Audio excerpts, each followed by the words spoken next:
ഞാൻ ഹമാസിന് വേണ്ടി വാദിക്കുന്ന ഒരാളല്ല. ഹമാസിന് വേണ്ടി എന്നല്ല, മതത്തെ മുൻനിർത്തുന്ന ഒരു രാഷ്ട്രസങ്കല്പത്തോടോ രാഷ്ട്രീയ സംഘാടനത്തോടോ ഒരു നിലയിലും യോജിക്കേണ്ടതില്ല എന്ന് കരുതുന്ന ഒരാളാണ്.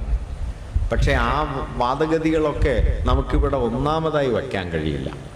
ആ വാദഗതികൾ നിങ്ങൾക്ക് രണ്ടാമതായി പോലും വയ്ക്കാൻ കഴിയില്ല, 10ാമതായി പോലും വയ്ക്കാൻ കഴിയില്ല. കാരണം അത്രമേൽ വലിയ കടന്നാക്രമണങ്ങളുടെ, അധിനിവേശത്തിൻ്റെ, കൂട്ടക്കൊലയുടെ ചരിത്രമുള്ള ഒരു ജനതയുടെ മുമ്പിൽ അവസാനത്തെ ഹമാസിൻ്റെ കടന്നുകയറ്റമാണ് ഇതിനെല്ലാം കാരണമെന്ന് പറയുന്നത് ചരിത്രത്തോട് അത്രമേൽ നിങ്ങൾ അന്ധത വച്ച് പുലർത്തിയാൽ മാത്രം കഴിയുന്ന ഒരു കാര്യമാണ്. അതുകൊണ്ട് വാസ്തവത്തിൽ ഈ പറയുന്ന, ഞാൻ അതുകൊണ്ടാണ് ഈ കവിത ആദ്യം വായിച്ചത്.